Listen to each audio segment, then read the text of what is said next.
All right, welcome back. Did you just keep going? Are we in the same day with you? If you are, congratulations. If you took the day off, congratulations to you. Whatever's right for you is what I want you to do. Set yourself up for success. Now, let's go on to step 4, but first, a quick reminder in case you did take the day off. Here's what you've learned so far. 7 steps to creating conscious change. Step 1, get disturbed, get upset, get angry, get to the point where you won't stand for the way things have been and decide what you're not going to stand for anymore. There is power in that.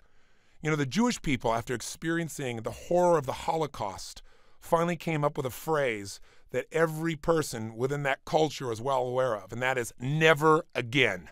Never again will we let our sons, our daughters, our husbands, our fathers, our wives, our mothers be taken in the way they were. Never again will this horror happen, and it hasn't for the Jewish people, and it won't. No one who has a memory or have shared a memory would ever let that occur. Human beings have an amazing power to change anything in their life when they get disturbed enough, when they hit their threshold. Getting into that power is really important. But equally important is that step 2. You got to know what are you going to do instead. You can't just be moving away from a problem. You got to move towards something you want.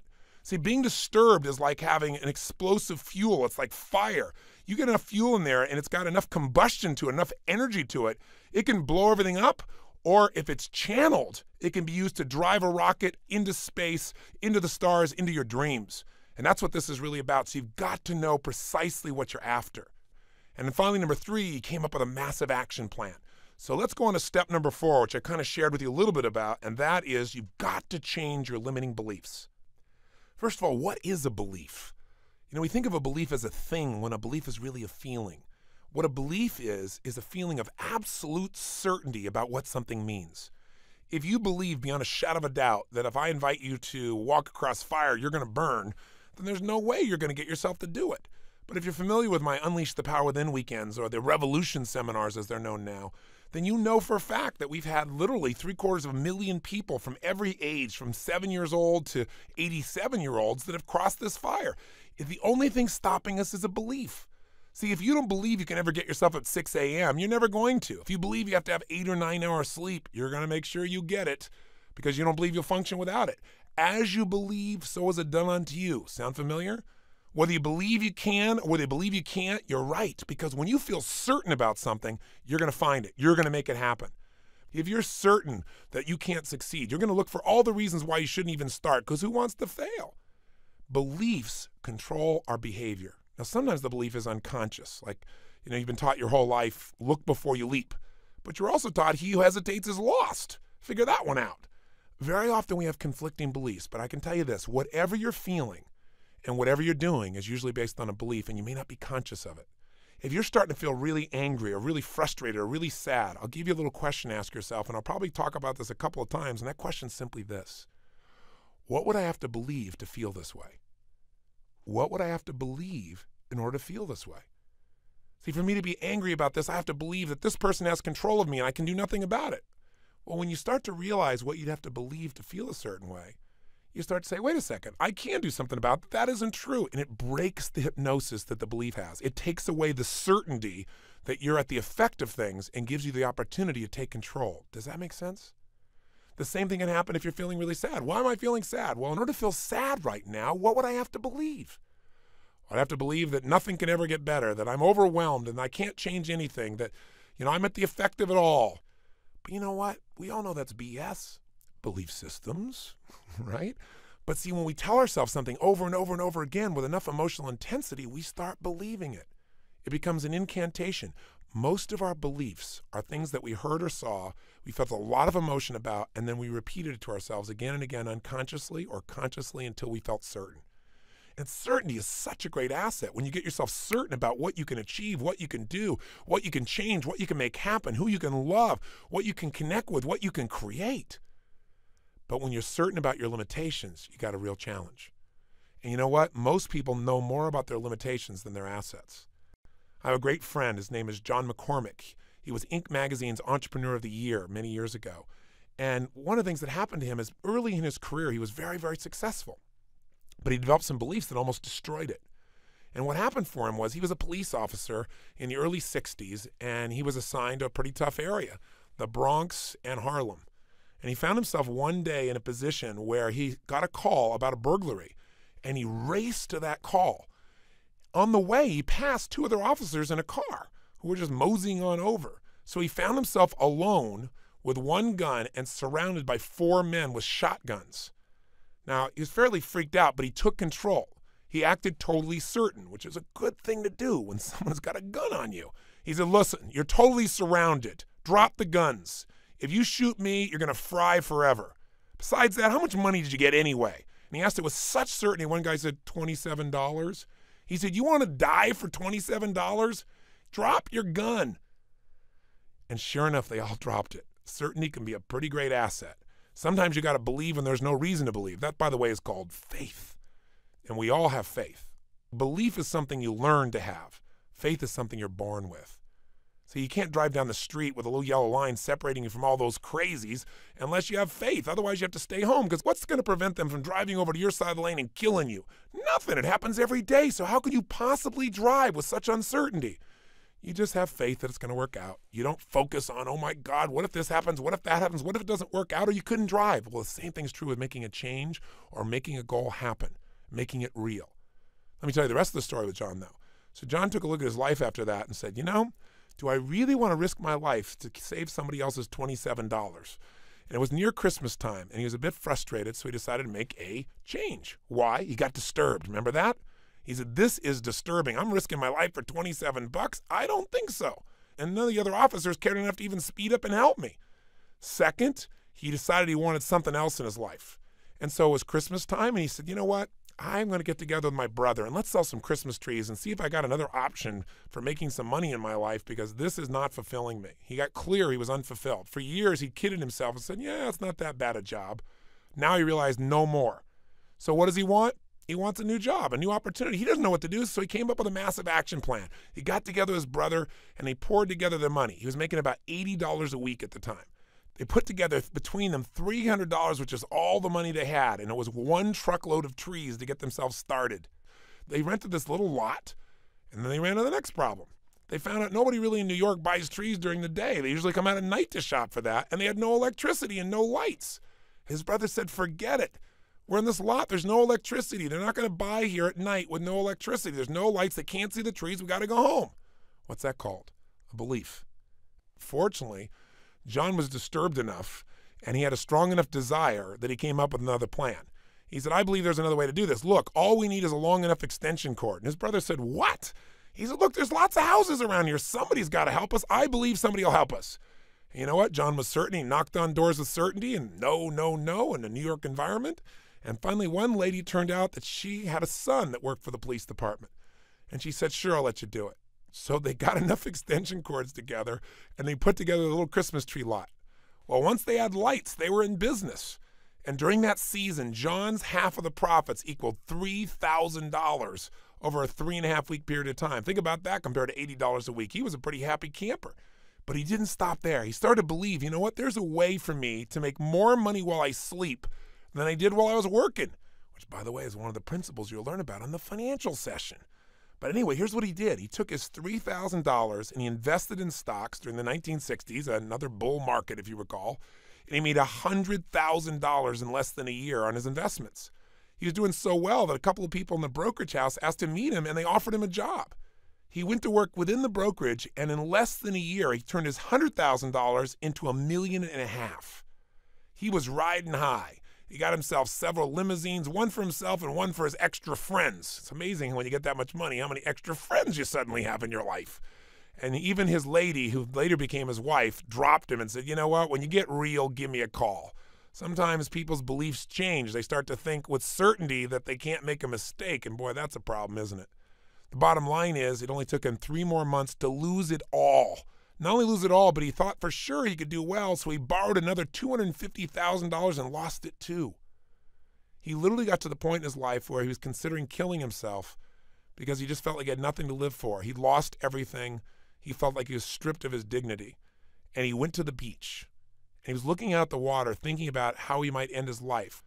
He figured his insurance money might help out his family. And then a man walked by who was ready to alter his beliefs again. A man named Abe. An older guy, probably 75 years old. And he walked by and said, Sonny, the ship ain't coming in here.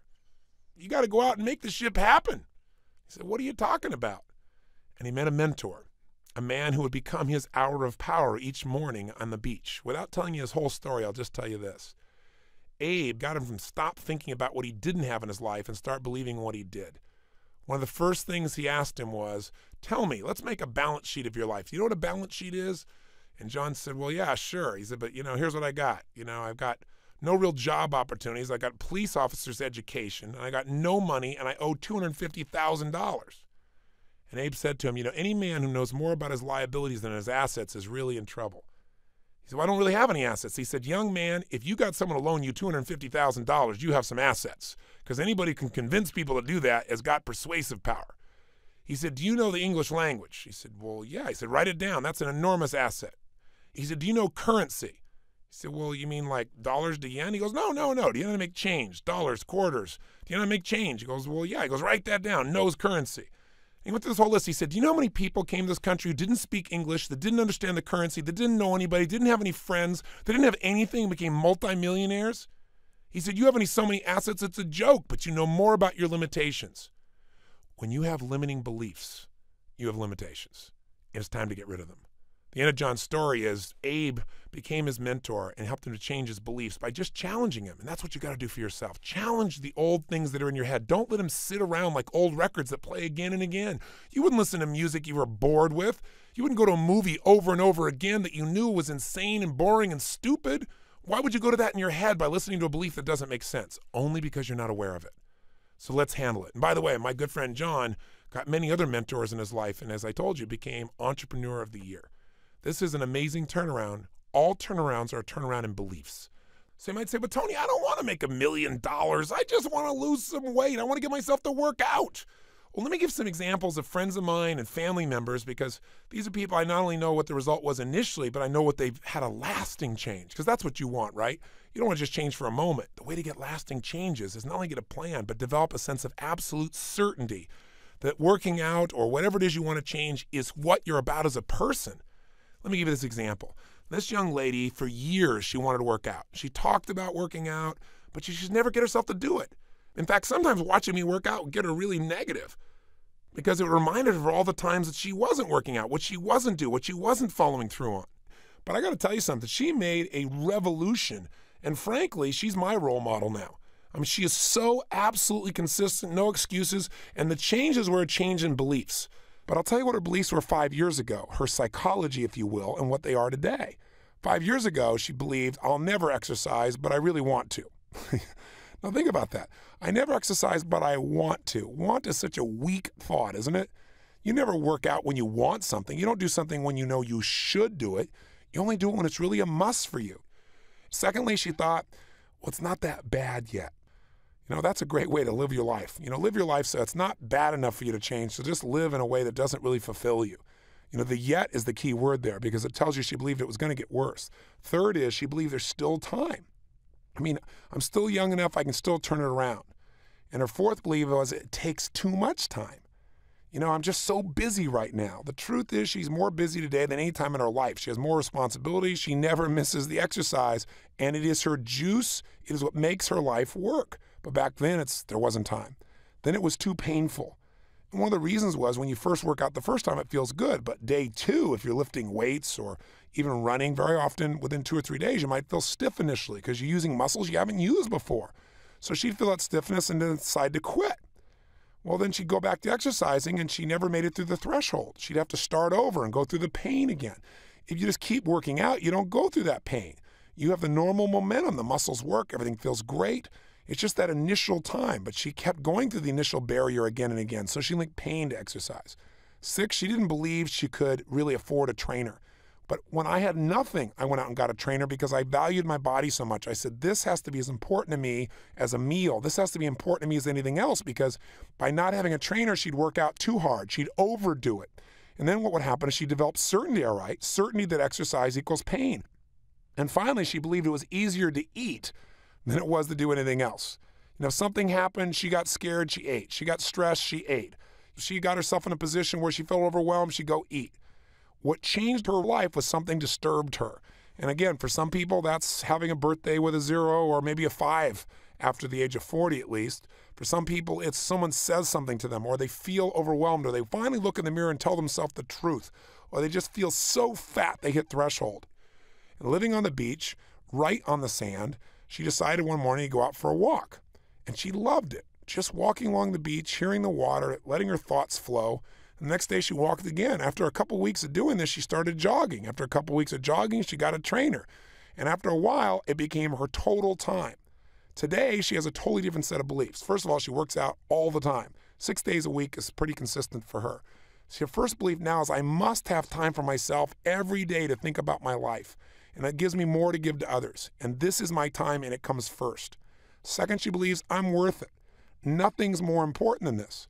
Third, she believes it's her real hour of power, that she runs or she lifts for 40 minutes to an hour, but she's certain at the end to read for 5 or 10 minutes and then just meditate. She reads something she believes is spiritual, something she thinks will trigger her mind to create an extraordinary life, one that's guided, and then she closes her eyes and she just lets her mind disappear. In the last couple of minutes, she visualizes what she wants for her life, and she says it's the most powerful centering thing she does.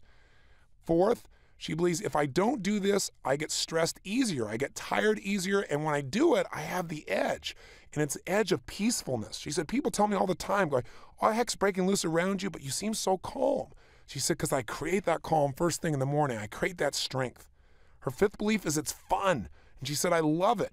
She said, you know, when I'm exercising, I don't go, oh my God, there's 5 minutes left, or oh my God, how am I going to possibly last this time? She says, when it gets tough, I start singing, yes, yes, yes. I chant that in my head. I smile and close my eyes and feel myself getting stronger. She's linked it up as fun, whereas before it was pain. She said, it's part of my identity of being an achiever. She goes, it feels so good to me to have my kids have to work hard to keep up with me. I get on that running machine or on that bike, that spinning bike, and they got to work hard to keep up with me, and they're half my age. She goes, that feels pretty awesome. She goes, plus I believe it's an investment in my longevity. I believe that if my mom and dad would have worked out the way I have, they wouldn't have died the way they did. Both of them died of cancer. And finally, she said, my body is my temple. So now she lives her life in a different way, and it's a celebration of her body where she used to hate it. She was telling me the other day, she goes, I don't understand people get upset on their birthday. She goes, it's a great day. She said, on my last birthday, you know what I really did? I went for a walk, and all I did was spend the whole hour giving thanks for every part of my body. My heart that's beat every day without taking a break. No lunch break, no time off. Even when I wasn't paying attention, it was there. My eyes that have shown me the love on people's faces. She said the ears that allowed me to hear the most magnificent music and conversation. She said the skin I get to touch with. She just lives in total gratitude for every part of her body. Now that's quite a shift. And what that does is it makes her addicted to really taking care of herself. I'll give you another example from my own personal family. I mean, I could give you all kinds of people I've worked with through the years, but you know, your family is the place where you really get to see the result long term. And one of my boys, Joshua, he really wanted to learn international business. So as a young man, he wanted to go to school, an actual prep school, a high school, overseas in Switzerland. And it's considered to be one of the top schools in the world. The King of Oman's son was his roommate, to give you an idea. And so he was traveling with a rather unique crowd. They want to study, you know, the history of Egypt. They fly to Egypt. They'd spend the night in the pyramids and fly back. I mean, it was not quite the way I was raised. But, you know, all human beings have a need to feel important and significant. And it's very easy to get seduced by your peer group to do things to get significance when you feel insignificant, because we all do at times, don't we? And so Josh got in a position where he felt like to compete, he had to do two things: spend lots of money, and secondly, take everybody to dinner on a regular basis. Be the great guy that did that. Well, in taking him to dinner in the middle of the night and going to clubs, he started gaining weight. Plus, then he felt bad about himself. When he felt bad, he felt even more insecure. Insecure around girls, insecure around other things, so they ate more food. It's kind of a weird thing that we do. And of course, that made him feel worse about himself. But when you eat for the moment, you feel okay. It's that instantaneous hook. Well, over the course of 2 years overseas, I come to see him. He gained all this weight. Then I came to see him again. He gained 110 pounds. And we couldn't figure out what the heck was going on. Well, the bottom line is he had zero exercise and plenty of consumption. Now, this is called a recipe for disaster. There were lots of other factors that affected him, but the bottom line is he would not work out, even though he knew that he was in incredibly bad shape. He looked obese. He was obese. We were worried for his health, for his heart. I mean, when you weigh that much at that age, you're in trouble. So here were the beliefs that he had. You know, when we tried to talk to him about working out, he'd say, well, working out equals pain. And see, plus when he worked out, he felt even more inadequate because he didn't feel like he could do it. It was too hard. He couldn't run even 100 yards. The second belief he always had is, well, I can handle it later. I'm going to grow into my weight. I'm still young. You ain't going to grow into that weight. Not unless he's going to become some professional wrestler like The Rock or something. I mean, it's not going to happen. But this had to be a conversation we had to have. But the point of the matter is he kept saying, I'll grow into, plus I can handle it later, and I've got so much stuff to do, right? And the third thing he'd say is, well, I just can't think about it right now. I just need to push it aside because I'm so busy. I've so many things I have to accomplish in school here and all these other areas. I'll handle it later. I can't think about it right now. His fourth belief I found out was he associated rejection to exercise because girls were in the gym. And, being in the gym working out made them actually look at his body more, he felt like. And he felt like he was so big, so obese, that people were staring at him. And he also felt rejected by the guys in the gym. They didn't want to work out with him because he didn't look like he was an athlete. And so it became a self-fulfilling prophecy. And he didn't feel like he belonged in that environment. He said, it's like the bottom line is, that's not my environment. Those aren't my peers. That's not where I need to be. Because all it meant was massive rejection for him. The fifth belief he had was he needed to do it to make other people happy. Yeah, I should work out so that, my friends don't worry about me. And so my parents, when they come, aren't freaked out. He said, but it wasn't really about himself. And whatever your beliefs are, you got to do this for other people. You're not going to do it forever.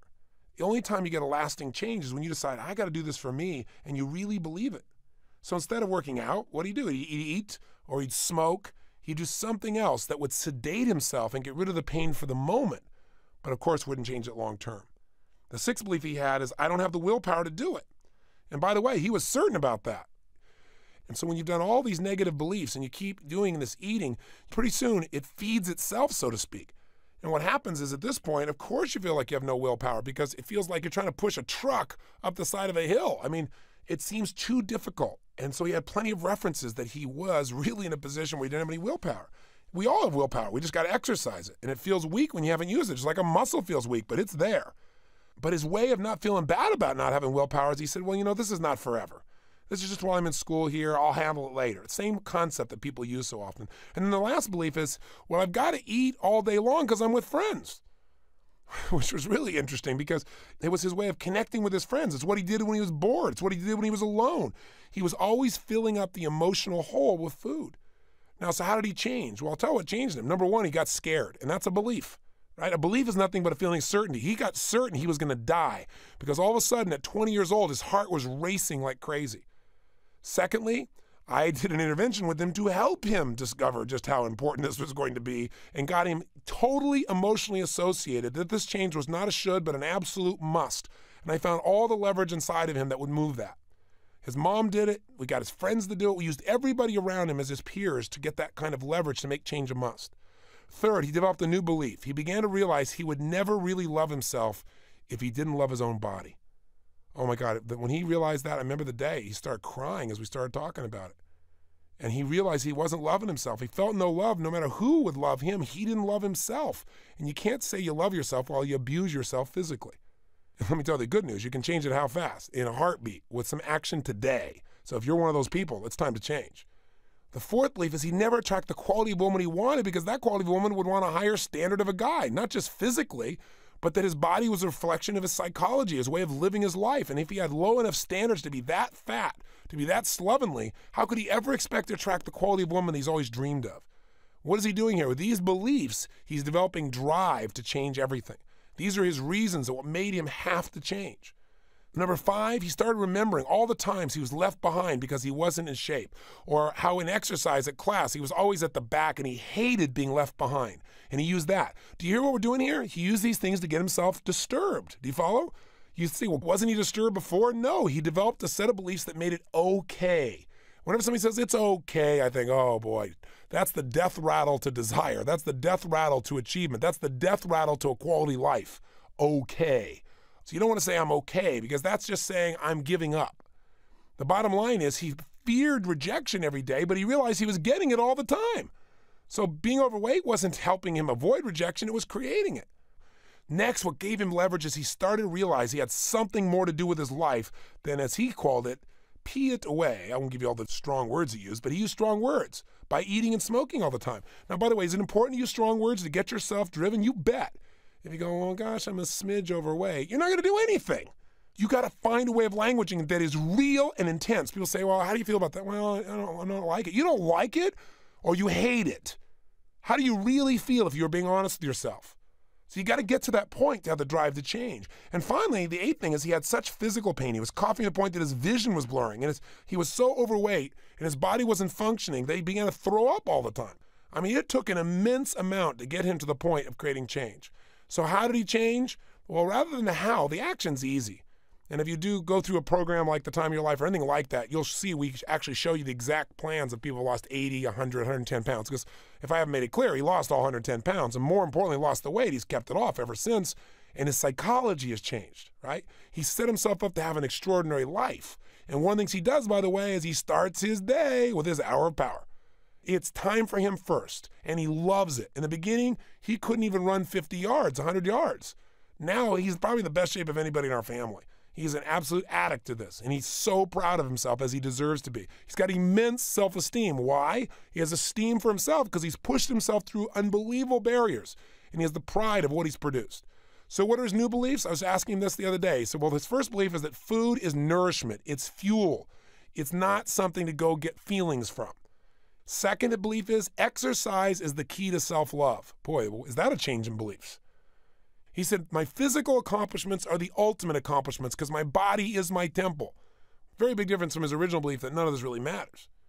Third, I'll live longer and never have to worry about my health again as long as daily I'm making progress and increasing my vitality and strength.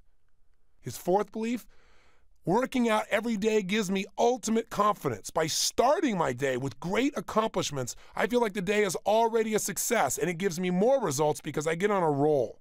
Once again, that's why I want you to do this first thing in the morning so you've already got success. There's nothing like success for creating more success. It attracts it, it creates it.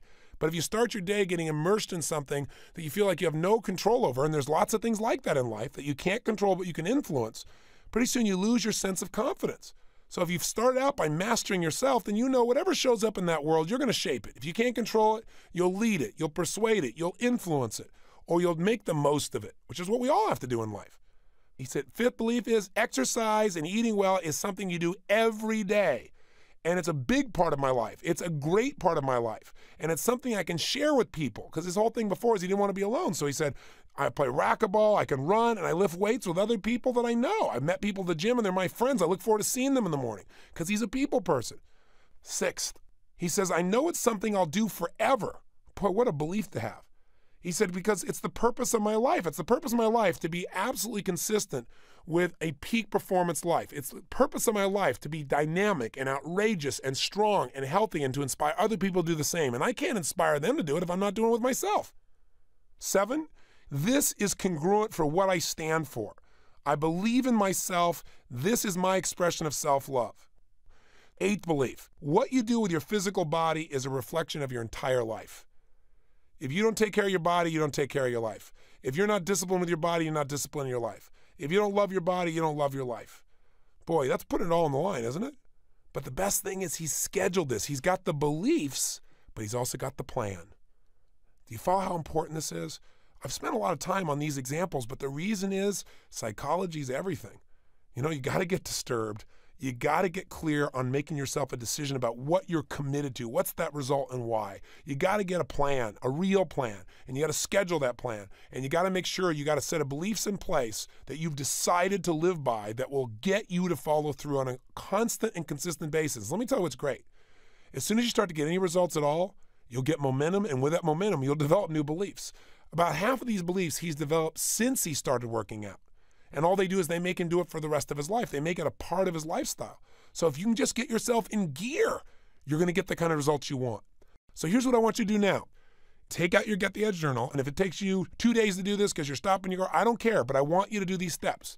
I want you to write down, in the past, what are all the beliefs you've had that have kept you from following through on this goal? So if you said, well, I've been wanting to write songs forever and I haven't done it, now be honest with yourself. In order to not follow through, What did I have to say to myself? What did I have to rationalize? What were my beliefs? Well, I don't have time for this. You've said some of them before, but I want you to write down the specific beliefs and then write down what are the beliefs you're going to live by now that'll get you to follow through. So if your old thing is workouts equal pain, and the new one is not working out is the ultimate pain because being disappointed with myself is the worst emotion on earth. Plus, working out, second belief, is easy and fun because I can do it, I can schedule it, and if I schedule it and I do it every day, it'll get easier. Every day I'll enjoy it more. Write down first the beliefs that kept you from taking action and write down now the beliefs that will empower you. Come up with at least 3 beliefs that used to limit you, ideally 5 or 6, and at least 4 beliefs, ideally 5, 6, or 7, that are new beliefs that'll get you to follow through on your new plan. Go for it now. Please take the time for this. This is very important. Okay, I really hope, because I can't see you in this moment, that you're really taking this seriously and taking the time to do it. And if you're driving and you feel like you really couldn't pull over, I want you to still do this in your head. So assuming you did it, let's go through this for a second. Here are a couple examples from people around me here. One of the people here, the person who's having difficulty losing weight, the young lady said that she realized her limiting belief was, if I'm successful, people might not like me. Now, we all need to feel loved. And I said, where'd that come from? She said, well, when I was growing up, and she said, I got around the successful girls, the girls that were popular. She said, when they realized I was really smart, they classified me as a nerd because I was successful in school and they wouldn't spend time with me. And so she said, I started believing that if you're really too smart or you're too beautiful, then people might not like you. And I said, what's your new belief? She said, people won't like me unless I love myself. Isn't that fantastic? Because it's the truth. Then her second belief was, other things are more important than working out. And then her new belief is, nothing is more important than making sure that every day I'm making myself more healthy and more vital. The third belief she had that kept her from taking action was, well, it's not that bad. And her new belief is, it's terrible. Now listen to the language she used here, because this is why she's really motivated to change. She didn't say, oh, it really isn't very good. She said, it's terrible. Every pound I gain is eroding who I am as a woman. So that kind of belief system, that new belief, will move her to action. Do you follow? I mean, so few people ever allow themselves to be disturbed long enough to do anything about it. Man, they get disturbed, they instantly want to get rid of that pain. Let's do something right now, instantaneously, to feel good so I don't have any drive or motivation. You don't want to kill that. Then the few people that keep that usually just stay there in the pain and don't do anything, and they beat themselves up. Oh, yeah, let me tell you what else I've screwed up on. As opposed to those that say, okay, this is not good enough. Not another day, not another minute. I am changing this now. And then in that mode, they then get focused on the result. They don't focus on the past. They focus on the future they're going to create now. And they focus on why, so they find that drive. So few people do that. It's a joke. That's why so few people ever achieve. And the few that might do something like that rarely come up with a real plan. And then even if you get to that level, here's why most people never get any results, because then their old beliefs take over and wipe out the plan. Do you understand why we've taken the time to do this now? It's so important. Now, by the way, you're not going to be perfect. You're going to screw up. Things are going to get off target at times. But if you do these steps, you're going to have so much momentum moving you forward that the few challenges you bump into will not be enough to stop you from getting what you're after, especially if you do the next step. And that's step number 5. Set the game up to win.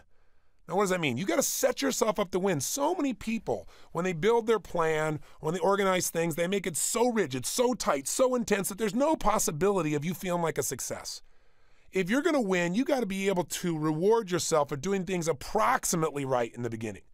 Here's what I mean. If a child is going to actually learn something, and that's what we're doing when we're creating change, right? We're learning how to do things differently. We're learning how to get ourselves to write those songs. We're learning how to get ourselves to work out consistently.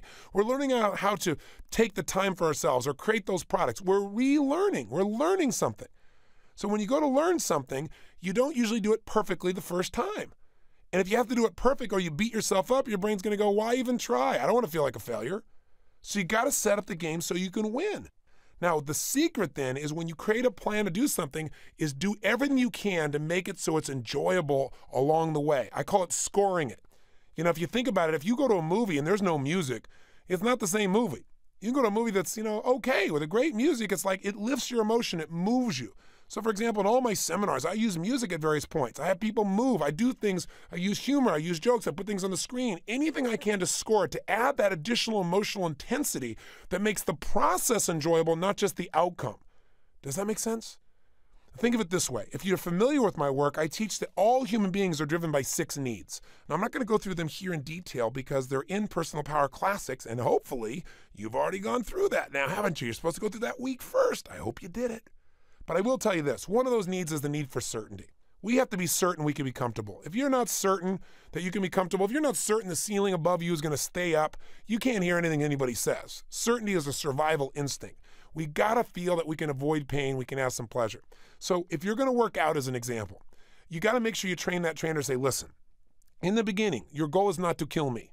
In the beginning, your goal is to get me to enjoy this and to have my body be certain that I can do this successfully day after day. So I know you got to stretch me, but let's do some things that I'm comfortable with initially and get some momentum and build on that success.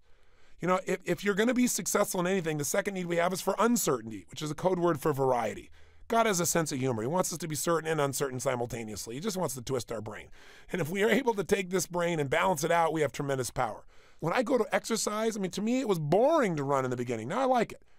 But in the beginning, I hated it. You know, and there are times when I love it. When I love it is when I add something to it.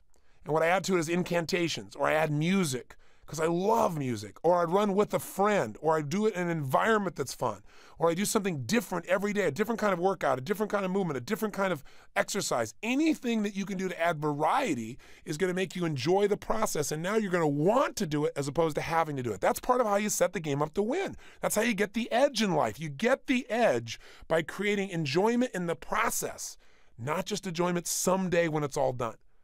So we all have a need for connection, for love. And if you can do something with someone you love, it's just like the young lady was saying. She said she wants to lose weight. Well, she needs a buddy. The buddy will add a sense of connection. The buddy will add variety to the workout. It won't be boring. Another need we all have is the need for significance, to feel like what we're doing matters. I'll give you an example. I was talking to a couple of ladies on that great television show called The View that's on in the mornings in the United States. And I had them approach me afterwards, and they said, you know, we really want to work out. We want to do it, but we don't seem to follow through. And I said, well, tell me why. And one of the ladies said, well, you know, it's like I hate maintenance. I want to do big things. I want to do important things. And working out, it's just, ugh. And I said, here's the problem. You think exercise is insignificant, and your whole life is about being significant. So, of course, you're not going to do it. I said, plus, you both have the same beliefs. So you're not going to reinforce each other to work out. Neither one of you do. You got to get around somebody who believes exercising is a gift from God, that exercising is about taking the temple to the next level, that exercising and enjoying it is an epiphany that few human beings ever achieve, and that they're unique because they love the process. You need to find somebody who sees this as significant, or you need to do something significant while you're exercising, like listen to a tape. You know, this time that you're listening to this tape, I don't know if you're working out. If you do, I compliment you. But I'll tell you something, most people, they don't do the tapes because they go, when am I going to do it? Well, maybe you could use what I call net time. No extra time, N-E-T, no extra time. Use net time, where you're already doing something else that isn't as productive, like driving in your car is my guess what you might be doing while you listen to this. Or maybe you're going for a walk. Net time means you're able to do several things at once and get immense value. It takes no extra time for you to have that much more value. That's setting the game up to win. If you don't set it up so you can use net time, then you may say, oh, I don't have time for this. So think about how you can use net time. So that's another way to make this happen. Another need we have is to grow. So if you measure your progress, you'll be excited about it. If you only measure it one way, though, like how many pounds you lose, forget it. So maybe what you do is you make a chart of emotions, and you have, you know, bored, tired, angry, frustrated, overwhelmed, and then you go to the other side and you go, you know, calm, comfortable, happy, excited, euphoric, passionate. And maybe you put a little thing at the bottom, day 1 through 31. And then you just chart 2 or 3 times a day. You write down the time of the day, and write, here's where I am, and you mark it, and you chart. As you work out, what happens to your emotions? As you do this morning ritual I told you about, this hour of power, chart where you are after you've worked out. Chart where you are when you don't work out. It'll be real obvious. You'll see you're way up at the top in the peak levels of life and the peak emotions, right? The upper levels whenever you do these things to your body, and you'll feel the lower levels when you're not. Measure more than just weight loss. Measure anything that can give you growth. I mean, we all have that need to feel we've grown. So the more you measure things, the more you reinforce it, the better you feel. And finally, contribution. If you can find a way that by working out you're contributing, most of us will do more for others we care about than we'll ever do for ourselves. So there's so many ways to meet your needs. You want now to say, whatever the tasks are at hand, what do I need to do so that I enjoy the process? What can I do to score it? If it's working out, can I add music? Can I work out with a buddy? Can I pray while I'm doing this? Can I do incantations while I'm doing this? What can I do so I'm comfortable? So what can I do so I have different kinds of workouts, so I have variety? What can I do to meet some of these needs so I enjoy the process? Whatever it is. And if it's not working out, if it's building a new project, or if it's losing the weight, or whether it's writing the songs, whatever it is, I want you right now, just come up with 2 or 3 ideas. That's all. You can have this later that can help you look forward to doing the things that will be necessary in order to achieve your goal. In order to achieve the result you want, what are some things you can do while you're doing it that you can focus on, pay attention to, notice, appreciate, or enjoy that'll enhance the experience? Just take a minute to do this. Write down 2 or 3 things. Turn off that CD, turn off that tape, and come right back to me. Bye. Okay, so what did you do to juice it up for you? I can tell you the areas people tend to do is they tend to think about things or focus on things they weren't focusing on before. Like one of my friends here was saying that, he realizes that he feels so happy. He feels what he called an abiding exhilaration when he's worked out. He said, it's like joy is always in the background of my life. And he said, I miss it. And he said he feels connected to God, connected to his creator when he writes songs. For the young lady who wanted to lose weight, she loves to read trashy novels, but never has such time. So she said, now I can get on a Stairmaster if I can read myself a good trashy novel while it's happened, then I'll have no pain. I'll be involved in the whole story. That's what'll make it work. She said the other thing is she loves locations. She loves outdoors. She loves, cross-country type environments, or running the stairs that are by a beach. She said, or some really intense terrain. She loves both the view and the difference in the terrain, the variety and the challenge of that makes it significant for her.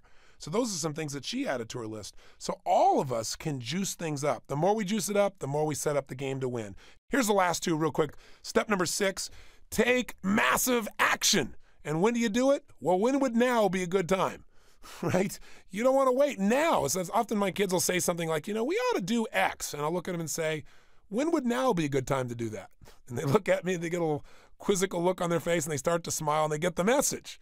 Right? Now is the time. There is no time but now. The power is in now. The power is not in the future. The power is not in tomorrow. The power is in this moment in which you act. And I've already said the things I'd say under this principle, but I'll just remind you, knowing that repetition is the mother of skill. Never, ever, ever, ever leave the sight of setting a goal without doing something towards its attainment. So all these people in the studio have got to figure out, what are they going to do before they leave the studio? Who are they going to call? What are they going to schedule? What are they going to leave the studio and go do immediately? Is it a meeting they're going to schedule? Is it an email they're going to send? Is it a book they're going to buy? Is it a coaching session they'll set up? Are they going to go hire a trainer? What can they do? Can they call their secretary and leverage it? I don't care, but you got to do something while you're in state. And the more massive the action, the more committed you are. So again, instead of saying, well, I need to change my diet, go home and tear everything out of the house and throw it down that toilet, like I said. Go do something crazy. Go do something outrageous. Do something you would never normally do that will commit you to following through. Burn the bridges behind you so you have to move forward. This has power. Nothing great happens by having little goals with little action. You got to have big goals. That's what inspires you, and big action that makes it possible. And I'll tell you, massive action doesn't mean it has to be a lot of work. I'll tell you some massive action. One of the easiest things you could do that would get you on target for your goal that requires you no money, all it requires is you making a decision and taking action immediately. Incantations. We talked about them in the last tape. When you state a phrase over and over again out loud using your entire body in the emotional state you want to feel, you literally condition your mind and body to experience it.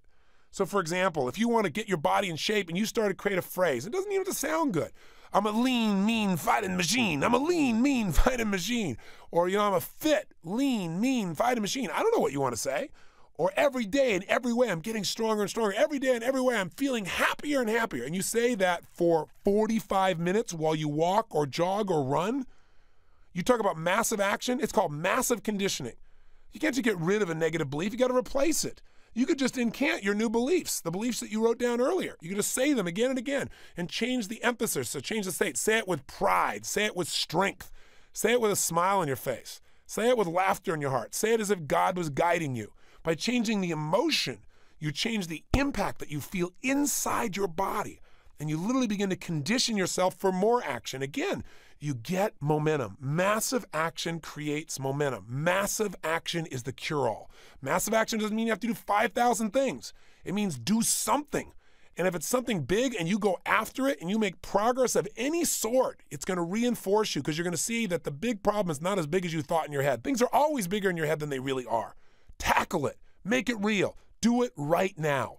So if I said to you right now, there's one action you're going to take, a small, simple action and a big action that's going to get you going.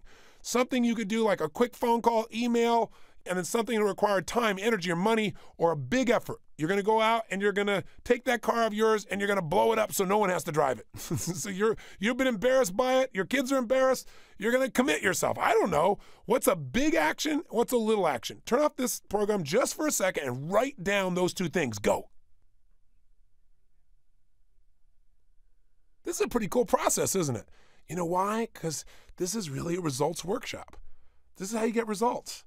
You know, no more talk, no more just getting inspired. Let's get down to it and let's make it fun.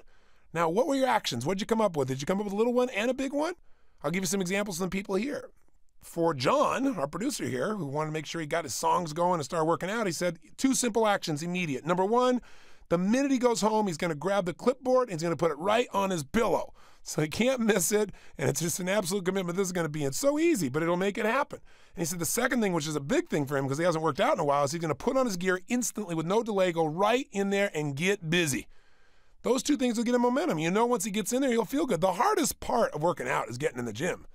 You know, once you start working out, you get momentum. It's just like anything else, and it feeds you because it feels good to move, right? Next, the young lady that wanted to lose that weight. She said the first thing she's going to do is she's going to call her friend Shannon, and she's going to schedule this Saturday to run those big stairs by the beach. Second, she's going to get rid of what she calls her big girl clothes, which is the stuff she hangs on to because she's overweight during the summer. And she says, I'm going to give it away now so that by summer, when summer comes, I have nothing else to be wearing, so I have to be thin. Great massive action. Fabulous. And for my friend here who's the engineer, he's going to immediately schedule his weekly meetings with his design team down in the gas lamp district because he said it's so motivating for an artist to be there. And he said, that'll be so cool. It'll stimulate us. We'll be going. And then the big one is, he said, as soon as the first product's done, I'm going to take my team to the Somo district in San Francisco. That's south of Market for those not from the Frisco area, or as they call it, the city. If you call it Frisco, they know you're not from the area.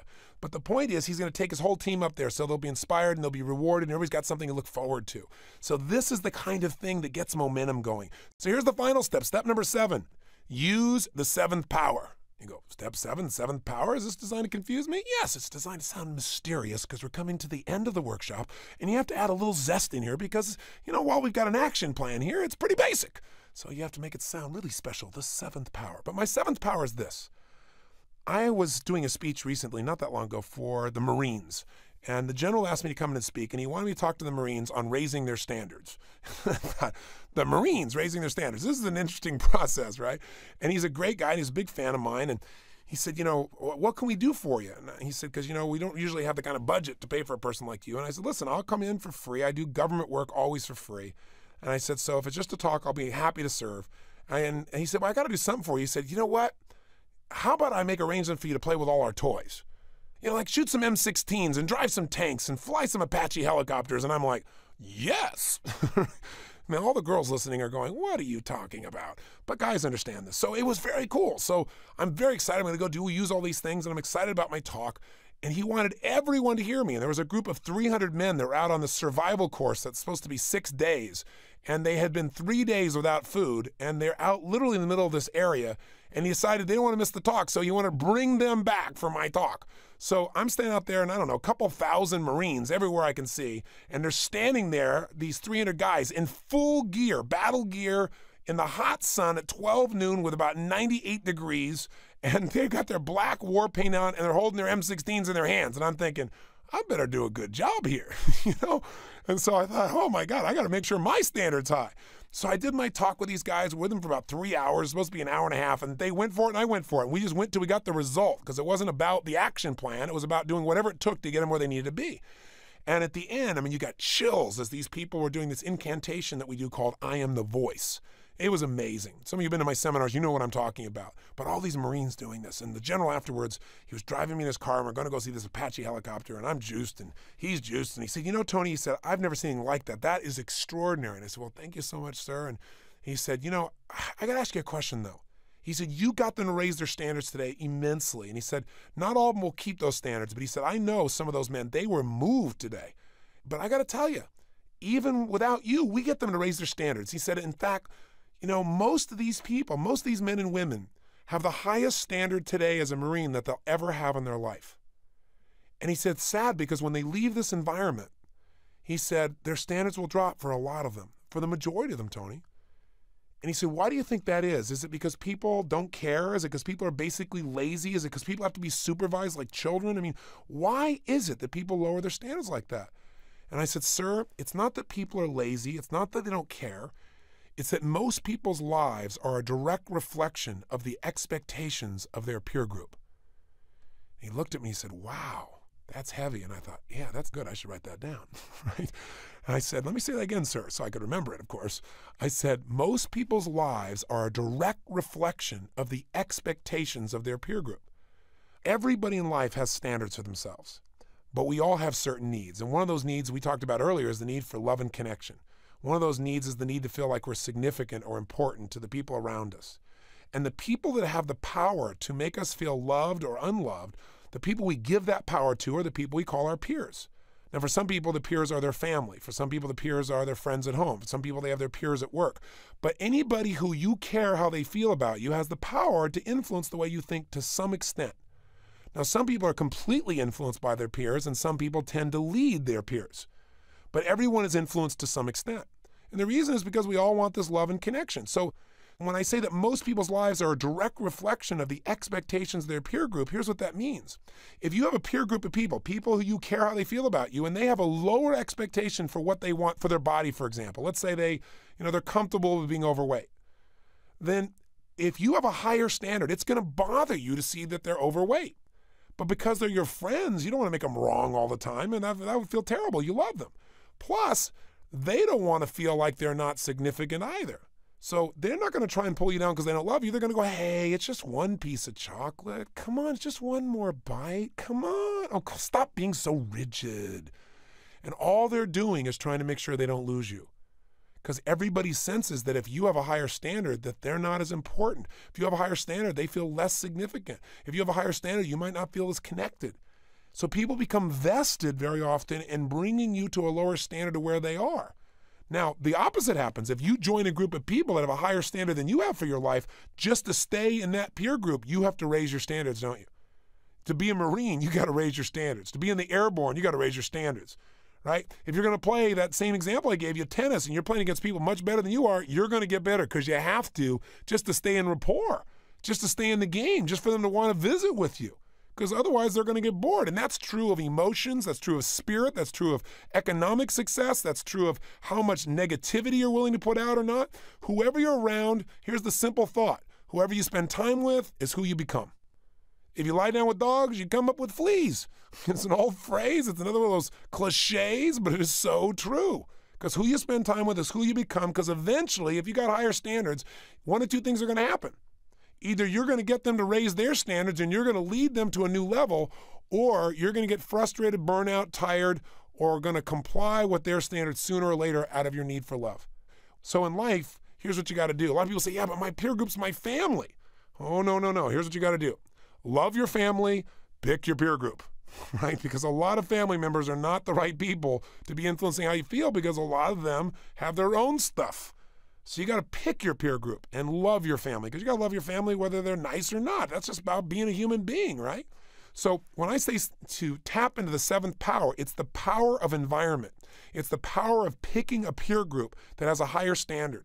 So if you want to make sure this plan you follow through on really occurs, you got to get somebody else who's already living that way. If you pick a buddy who's also struggling to work out, the two of you will find yourself at Starbucks instead of at the stairs. You can't let that happen.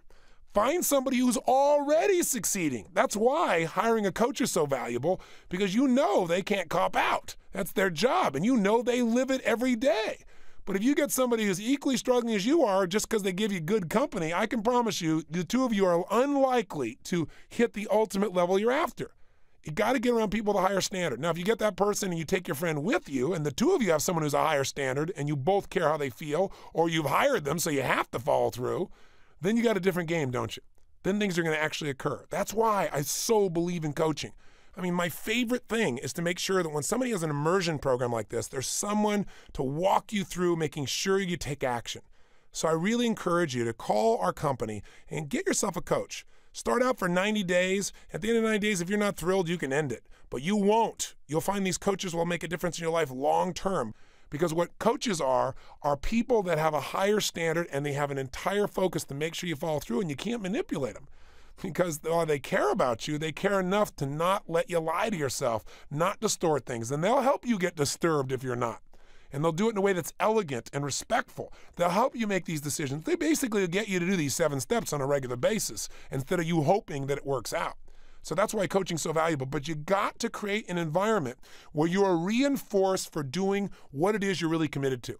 You've got to make that happen if you're going to succeed. And by the way, pick an environment that also reinforces you, like we talked about earlier, for the small wins.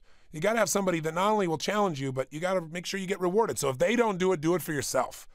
Like if you're going to learn to play the game of golf, for example, it can be a bit overwhelming unless you focus when you go out and play, not on all the shots you missed, but on the ones you made. If you go out and say, okay, I scored 138 today, and these guys, they hit a 62. This is a bit depressing. It seems overwhelming. So what you got to do is instead, you got to keep track on every hole. You did 2 great putts. You had a great drive. You know, you write down those and you forget the stuff that doesn't matter, because if you keep focusing on the failure, you never get the success. Remember, you can only build on success. And if you got a great peer group, they're going to challenge you, but they also should be able to reinforce you for your progress, not somebody who is so in need of significance themselves that they can't acknowledge you as well. It's an important point to remember. And also remember this, you're going to get off track.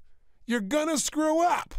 The secret is not do you fall down. The secret is do you sit there on the ground and cry and complain and talk about how you always do this and you sabotage yourself and tell a story, or do you get your butt back up immediately and start running? And the other thing is, don't make this more complex than it needs to be. I was talking to this woman the other day, and she was majorly overweight, and she was saying, yes, well, I'm going to put my plan together. When I get back home, I'm going to go do research on the very best trainer possible and, make sure that they have all the best distinctions and tools. And, within 2 weeks, I'll get started. I said, ma'am, with all due respect, you're so overweight. You don't need a sculpting genius. You need a big guy behind you to yell, run! Right? That's what you need. You don't need some massive detailed plan. You need some momentum here. Don't be telling yourself this big story. Just go do it, because that's what this is all about. In the end, it's about doing it. It's about living it. It's about experiencing it. It's about not settling. Figure out who you're going to do that with, though. Who are you going to do it with, or who are you going to share the victory with, or who are you going to tell your commitment to? Make sure you decide that right now. Who will you share this experience with? Who will you commit to? Who will hold you to that standard for real and not let you off the hook? Who will be leading you by example and you will not want to lose face with, so you will follow through even when it's uncomfortable and it's uneasy, and therefore you'll achieve the experience called the real you, where you'll have the experience of remembering who you really are and having your life reflect it, where your life reflects a person who lives at the edge. And I don't mean the edge of challenge. I mean the edge that reflects someone who is sharp, someone who can make anything they think about happen in their life, someone who knows that it's all about enjoying your life and producing the results. It's not about talking about the story about why it didn't happen, it can't happen now, and all the reasons. Give up the story, go for the results. Take this RPM plan you've created and turn it into reality, and start to experience the pride that comes when you're one of those people that doesn't have to explain why they aren't achieving, but who gets to share the joy of what you've accomplished, and you can share with other people how you did it, because you're conscious in your process. See, that's a life that's fun. That's a life at the edge. That's a life that's extraordinary.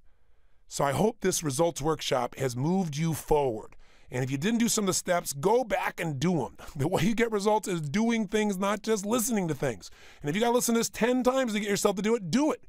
But get yourself to take the action. And once you do this, now we can start with this as the foundation. Anything else we teach, you can follow through. You know why? Now you've got a system every day to look at this, a system to feel the gratitude and fill back up with the emotions that'll move you forward, a system to put your body in a peak state so you feel that sense of will, a system that every morning will start your life where you feel successful because you know you've already achieved first thing in the morning, a system that'll get you connected and loving yourself, a system that'll get you focused on what you want and why you want it and the actions to make it work, and all that happens within an hour. And now you got a system here that if you're not following through, you can go through these 7 steps, you can listen to this tape, you can kick yourself in the butt, tell yourself the truth, get the plan, make it happen, and make it fun. Now, today, I want you to go do those 2 things you wrote down you were gonna do. Do them right away and really acknowledge yourself. It's my privilege to be your coach. I thank you for taking this journey with me, and I look forward to being with you tomorrow. God bless you, and live with passion.